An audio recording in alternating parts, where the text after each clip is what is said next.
इस कार्यक्रम को जॉयस मायर मिनिस्ट्रीज के मित्रों और भागीदारों द्वारा संभव बनाया गया है।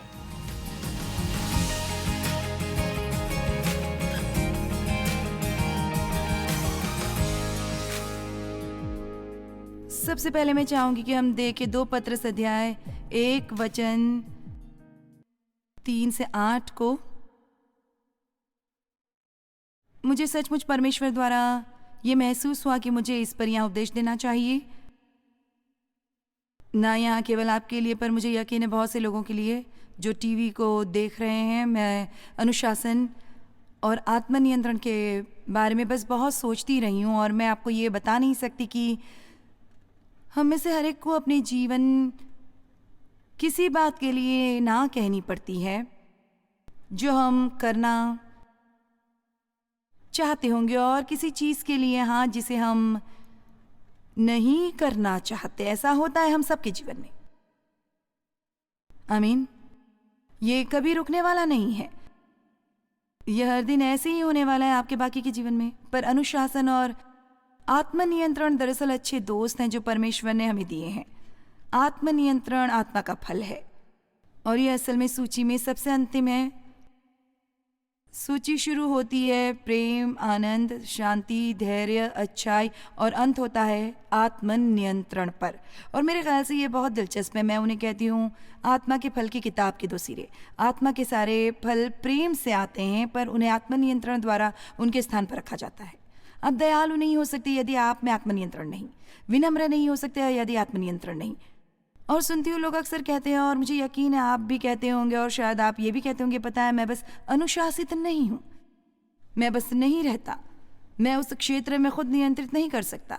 और ये बिल्कुल 100% सच नहीं है और आपको ये कहना बंद करने की सख्त ज़रूरत है।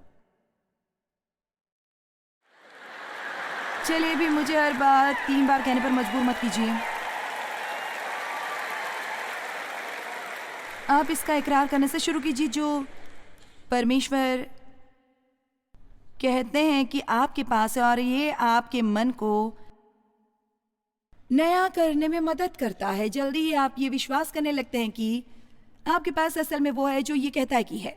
और जैसे आप इस पर विश्वास करने लगते हैं तो बेहतर है शैतान आपके रास्ते से हट जाए, क्योंकि जब आप आमीन तो आपको ये कहने की ज़रूरत है मैं अनुशासित हूँ और मुझ में आत्मनियंत्रण है और मैं वो करता हूँ जो परमेश्वर मुझसे करने को कहते हैं, और यदि वो मुझे कुछ ना करने को कहते हैं तो मैं वो नहीं करता।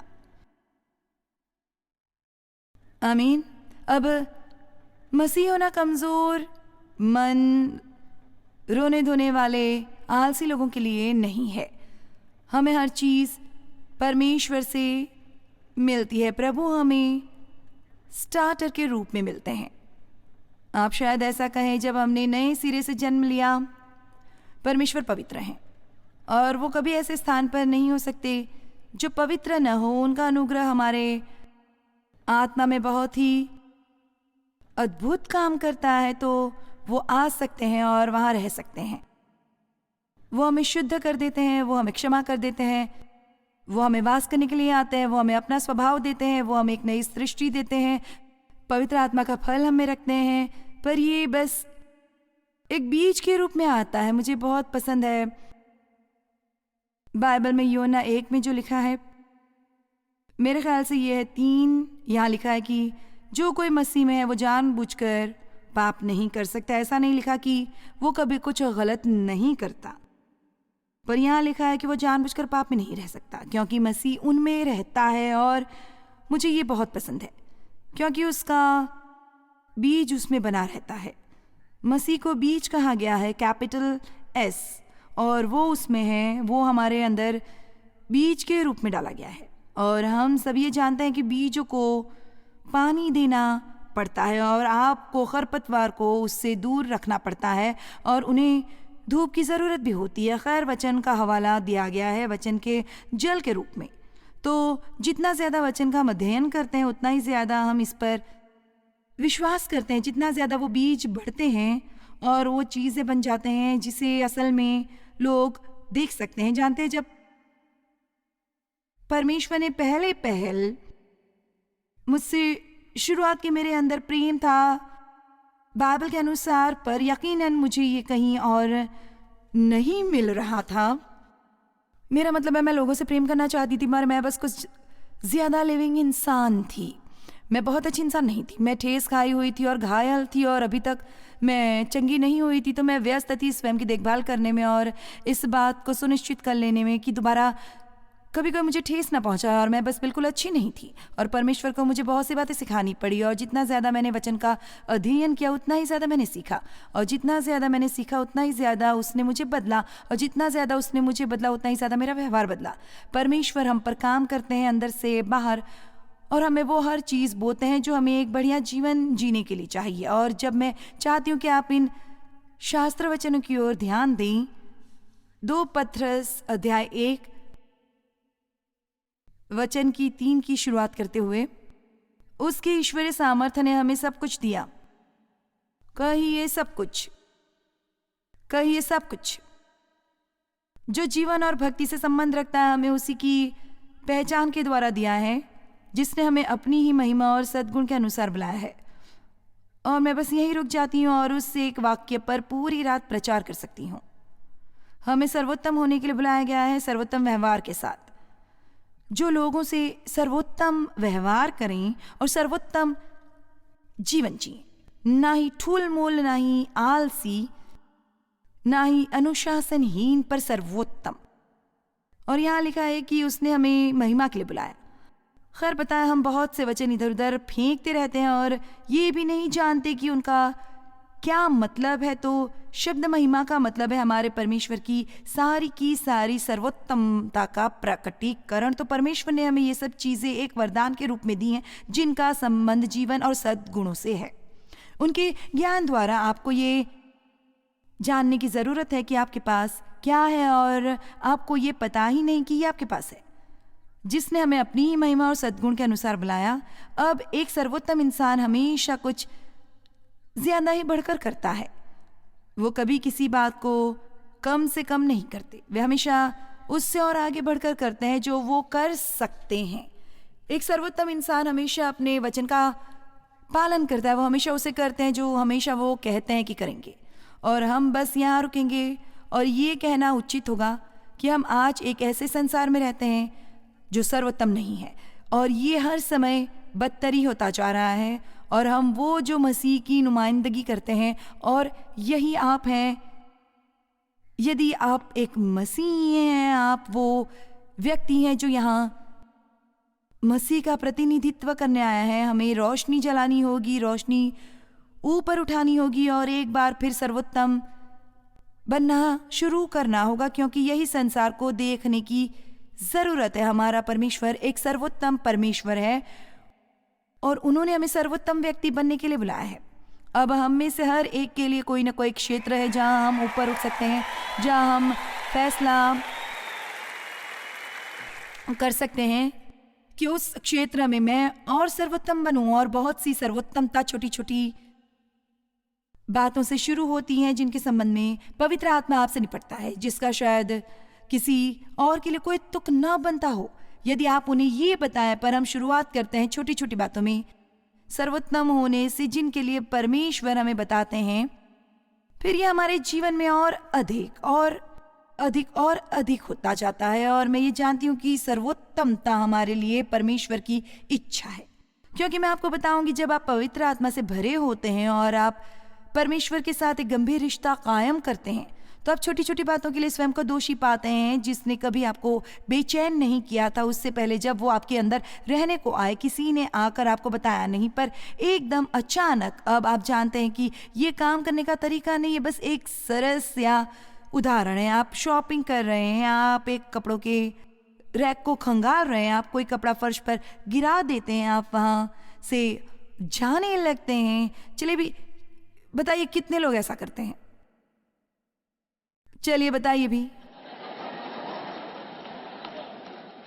और पवित्र आत्मा कहता है अभी भी धीमी सी एक जानी पहचानी आवाज में कि इसे उठाओ। और मेरे अलावा क्या कभी किसी के साथ ऐसा हुआ है? खैर, कई बार उसने मुझे बाकी भी सब चीजों की सफाई पर लगा दिया जो लोग फर्श पर गिरा देते हैं। अब सचमुच जब बहुत सी गुस्सा दिलाने वाली चीज़ें होती हैं, ये ऐसा है, मैंने उसे एक बार बताया था, मैंने उसका कबाड़ा क्यों साफ किया। उसने कहा, क्या तुम भी चाहोगी कि किसी दिन कोई तुम्हारा कबाड़ा साफ करे? अब मैं चाहती हूँ कि आप सुने जो मैं कहने वाली हूँ। बहुत बार जब परमेश्वर आपसे कुछ करने को कहते हैं या आपको प्रॉम्प्ट करते हैं, हम प्रॉम्प्ट शब्द का इस्तेमाल बहुत ज्यादा करने वाले हैं क्योंकि यही तरीका है जिससे पवित्र आत्मा निपटता है। वो हमें प्रॉम्प्ट करता है, वो चिल्लाता नहीं, चीखता नहीं, धमकाता नहीं, वो हमें प्रॉम्प्ट करता है। ये थोड़ा सा एक तरह से बेहतर तरीका है इसे करने का। हर बार जब हम इसे करते हैं तो हम आशीष के लिए द्वार खोल रहे होते हैं जो सही समय पर परमेश्वर हमारे लिए लाना चाहता है। हर बार हम नहीं करते, हम शायद कुछ मिस कर जाते हैं जो परमेश्वर हमारे लिए करना चाहते हैं और हम कभी ये जान भी नहीं पाएंगे कि वो क्या था। शायद तब जब हम स्वर्ग जाएंगे। अब आप सोच ले जो आ जाए। आप में से कुछ शायद ये सोचिए, ओह उस बात से कोई फर्क नहीं पड़ता, पर मैं इसी वक्त आपको बता सकती हूँ परमेश्वर का वचन कहीं ज्यादा व्यवहारिक है और हमारे प्रतिदिन के जीवन के लिए, बजाय उसके जो हम सोचते हैं कि ये है। कोशिश न करें कि आप बाइबल को लेकर उसे कोई गंभीर सिद्धांत वाली चीज पाने वाले हैं जो बहुत ऊपर कहीं तैरती रहती है, जहां तब जब आप जाएंगे तो आप ये भी नहीं बता पाएंगे कि लोगों ने क्या कहा।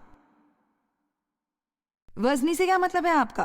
खैर, मैं इसे समझ न सकी तो ये सचमुच बहुत वजनी होगी, सच में। खैर, मैं आपको घर भेजूंगी कम से कम बात के साथ जिसे आप याद रख सके। जब आप स्टोर पर कोई चीज गिरा देते हैं, उसे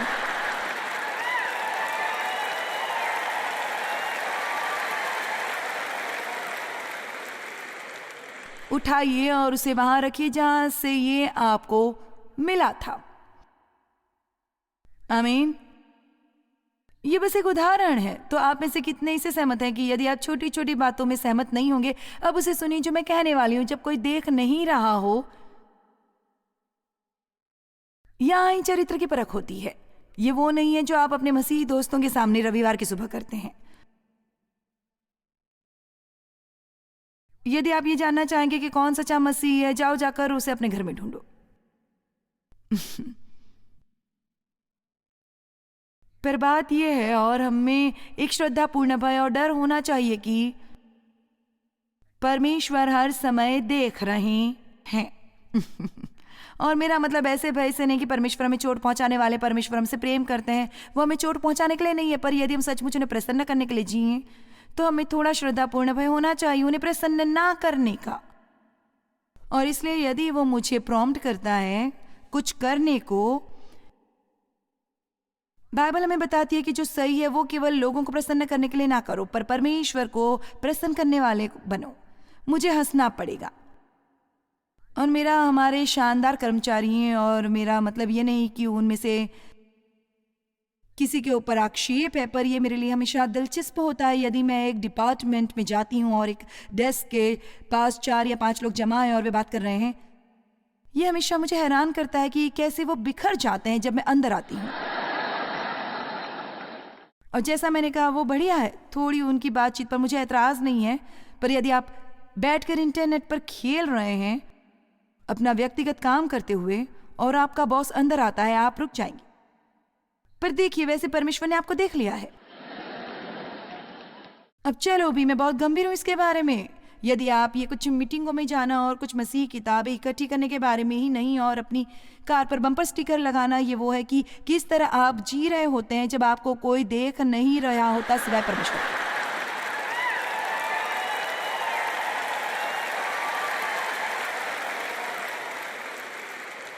तो ये रहा वचन। क्योंकि उसके ईश्वरीय सामर्थ्य ने सब कुछ जो जीवन और भक्ति से संबंध रखता है हमें उसी की पहचान के द्वारा दिया है, जिसने हमें अपनी ही महिमा और सद्गुण के अनुसार बुलाया, जिसके द्वारा उसने बहुमूल्य और बहुत ही प्रतिज्ञाएं दी हैं। परमेश्वर के वचन में करीब 5000 प्रतिज्ञाएं, ताकि उन प्रतिज्ञाओं के द्वारा तुम उस सड़ाहट से छूटकर जो संसार में बुरी अभिलाषाओं से होती हैं, ईश्वरीय स्वभाव के संभागी हो जाओ उस सब के लिए जो परमेश्वर ने हमारे लिए किया है, और उसके आभार स्वरूप जो उन्होंने हमारे लिए किया है। तुम सब प्रकार का क्या क्या यत्न? यत्न कौन करना चाहता है? मेरा मतलब है मैंने प्रार्थना की और परमेश्वर से मांगा कि वो मेरे लिए यह करे। खैर, मैं प्रार्थना में विश्वास करती हूँ, पर जानते हैं मैं क्या पता लगा रही हूँ पिछले कुछ सालों से और ज्यादा मैंने ये जाना है कि जब मैं प्रार्थना करती हूँ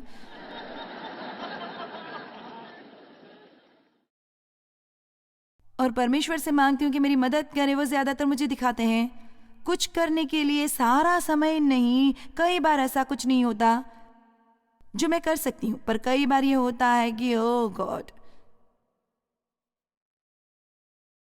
मैं कितनी थक गई हूँ, कृपया मेरी मदद करो। मैं सारा समय इतनी थकी रहती हूँ कि ओ गॉड मेरी मदद करे, मुझे चंगाई दे, मेरी मदद करे, मुझे चंगाई दे। खैर, रात को सोने की जाइए और थोड़ी नींद लीजिए। कुछ बहुत ही सरल जवाब होते हैं हमारे कुछ बड़ी बड़ी समस्याओं के लिए, मानिए या ना मानिए। आमीन। ओ गॉड, मैं इतनी थक गई हूँ, मुझे इतना बुरा लग रहा है, मुझे पता नहीं क्या हो गया है, मैं दोपहर के बीचों बीच सो जाती हूँ। खैर, हर दिन 1 पाउंड चीनी मत खाओ। ठीक है, मैं आगे बढ़ रही हूँ। और इसी कारण तुम सब प्रकार का यत्न करके अपने विश्वास पर सद्गुण, अब सद्गुण का मतलब है मसीही चरित्र, अपने विश्वास पर सद्गुण और सद्गुण पर समझ और समझ पर संयम और संयम पर धीरज और धीरज पर भक्ति। पता है भक्ति है कि आपने बने रहिए उस चीज में, मेरा मतलब है आप वहाँ कायम रहिए जब हालात मुश्किल होते हैं, और आप बने रहिए चाहे इसमें जितना भी समय लग जाए, और आप इसे आत्मनियंत्रण के बिना नहीं कर सकते। कोई भी जो इस तरह से जीता है जैसे उन्हें लगता है, जब हालात मुश्किल हो जाते हैं तो वे हार मान जाएंगे और मैदान छोड़ देंगे। धीरज पर भक्ति और भक्ति पर भाईचारे की प्रीति। परमेश्वर के वचन का पूरा लक्ष्य यह है कि हम सीखें कि उस तरह से प्रेम, जिस तरह से परमेश्वर प्रेम करते, बिना शर्त के प्रेम, और प्रेम एक यत्न है। हमेशा इसके लिए आपको कोई कीमत देनी होगी। ऐसे लोगों को प्रेम करना आसान है जो प्रेम करने के लिए आसान हो, पर परमेश्वर हमसे कह रहे हैं कि ऐसे लोगों से प्रेम करने जिनसे प्रेम करना आसान नहीं, और उनसे आसानी से प्रेम नहीं किया जा सकता, क्योंकि उनसे प्रेम नहीं किया गया। वे चोट खाए हैं और दुखी हैं, और उन्हें परमेश्वर का प्रेम देखने की जरूरत है। और वो ये नहीं देखने वाले जब तक कि एक मसीही उनको ये ना दिखाए कि आखिर प्रेम क्या होता है। ये उन्हें दिखाना बहुत जरूरी है, और ये एक मसीही उन्हें दिखा सकता है, ऐसा परमेश्वर मानते हैं, और हमें ये सच साबित करना होगा।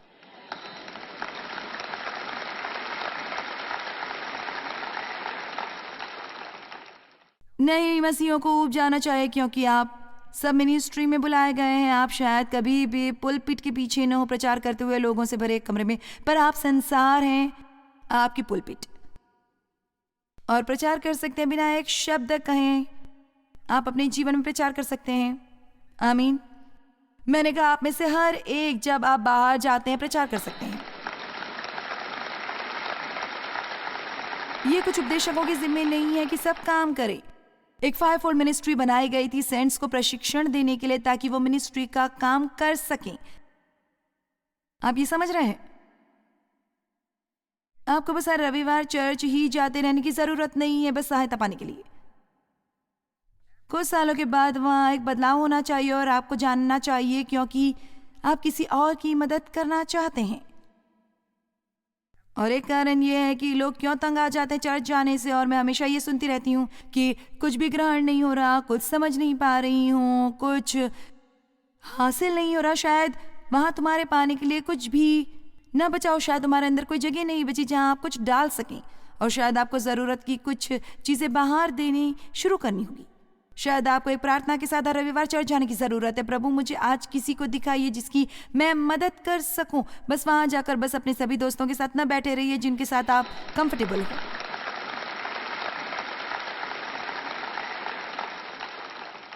किसी ऐसे को ढूंढिए जो अकेला लग रहा हो, जो किसी को न जानता हो, और जाओ और खुद को उनके पास बैठा लो। थोड़ा यत्न करो, थोड़ा यत्न करो। ओ वहाँ तो शब्द फिर से गया, यत्न। नीति वचन 16:32, विलम्ब से क्रोध करना वीरता से और अपने मन को वश में रखना नगर के जीत लेने से उत्तम है। वाह, तो यहाँ लिखा है कि जो व्यक्ति खुद नियंत्रित कर सके वो बहुत शक्तिशाली मनुष्य है। ये कोई ऐसा है जो एक सेना से कहीं ज्यादा शक्तिशाली है, जो जाकर एक पूरे नगर पर विजय पा सकता है। बाइबल में लिखा है क्रोध करो पर पाप न करो। मेरे ख्याल से ये याकूब में है, क्रोध करो पर पाप न करो। खैर, आप ये कैसे कर सकते हैं? आपको क्रोध आता है जब आपसे दुर्व्यवहार होता है या कोई आपसे बुरा सलूक करता है, पर आप क्रोध कर सकते हैं, पर पाप नहीं, उस पर नियंत्रण करते हुए कि आप उस क्रोध के साथ कैसा व्यवहार करते हैं और क्षमा करने में शीघ्रता करके। जिसने मुझे आपसे एक प्रश्न पूछने पर मजबूर किया है, क्या वो लोग जो आपको ठेस पहुंचाते हैं उन्हें माफ करने में किसी आत्मनियंत्रण की जरूरत है? हाँ, एक जहाज भर कर, राइट, खासकर उस पर निर्भर करता है कि इससे कितनी चोट पहुंच रही है। इब्रानियों 12:11 और वर्तमान में हर प्रकार की ताड़ना आनंद की नहीं पर शोक की बात दिखाई पड़ती है, तो भी जो उसको सहते सहते पक्के हो गए। ये इतना शास्त्र वचन है। जानते, कुछ लोग इस तरह से रहते हैं जैसे कल नहीं होगा, पर सुनिए जो मैं कहने वाली हूं, कल हमेशा आता है। धन्यवाद। और यदि आज आप सही काम करना नहीं चुनते तो आपको कल पसंद नहीं आएगा। तो कई बार हम अपने जीवन में एक ऐसे मुकाम पर आ जाते हैं जहां ऐसा लगता है कि सब कुछ बिखर रहा है और हम शैतान पर दोष लगाना और उसके डांटना शुरू कर देते हैं कि हमारी सभी समस्याओं की जड़ वही है। पर बाइबल में लिखा है शैतान से बचो।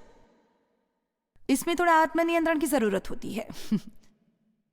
इसे 2 बार कहिए। यह कहा गया याकूब में और यह कहा गया पतरस में भी। शैतान का विरोध करो, स्वयं को परमेश्वर को सौंप दो, शैतान का विरोध करो और आगे बढ़ो। शैतान सिंह की नाई दहाड़ता है कि किसी पाए और फाड़ खाए। जो उसका विरोध करते हैं वो अड़िग रहते हैं। हम सही काम ना करने की लालसा का विरोध करते हैं और फिर हम खुश होंगे जब बात का समय आता है। बात का समय, मुझे वो लोग पसंद है जो अब निवेश करते हैं बात के लिए। अब निवेश कीजिए बात के लिए। मसीह की कलीसिया में जुआरी हैं और वहां निवेशक भी हैं। आमीन। और जब मैं जुआरियों की बात करती हूं तो मैं किसी ऐसे की बात नहीं कर रही जो हर रात कसीनो जाता हो। मैं उन लोगों की बात कर रही हूं जो गलत काम करते हैं ये उम्मीद करते हुए कि वही एकमात्र ऐसे व्यक्ति हैं जो इससे छूट जाएंगे और फिर उन्हें अच्छे नतीजे मिलेंगे। वो जुआ खेल रहे हैं, वो गलत काम कर रहे हैं, फिर भी अच्छा जीवन रख सकते हैं और अच्छा नतीजा भी पा सकते हैं। पर फिर वो निवेशक हैं जो इस विषय में थोड़ा दुख उठाएंगे। वो अपने शरीर को ना कहेंगे और इस और थोड़ा दुख उठाएंगे क्योंकि वो जानते हैं कि यदि वो अब निवेश करते हैं तो ये बाद में उनके जीवन में वसूल हो जाएगा। आमीन। खैर, इससे ज्यादा कुछ नहीं है जो बेहतर लगे ये जानकर कि आपने सही काम किया है, जो आपको बहुत शांति देता है। जानते, परमेश्वर चाहते कि हम सर्वोत्तम के साथ काम करें, अनुशासन रखें अपने वचन का पालन करने में और हमेशा बढ़कर काम करें। अनुशासन और आत्मनियंत्रण ऐसी चीजें हैं जो हम में हैं, पर हमें इन्हें इस्तेमाल करने की जरूरत है।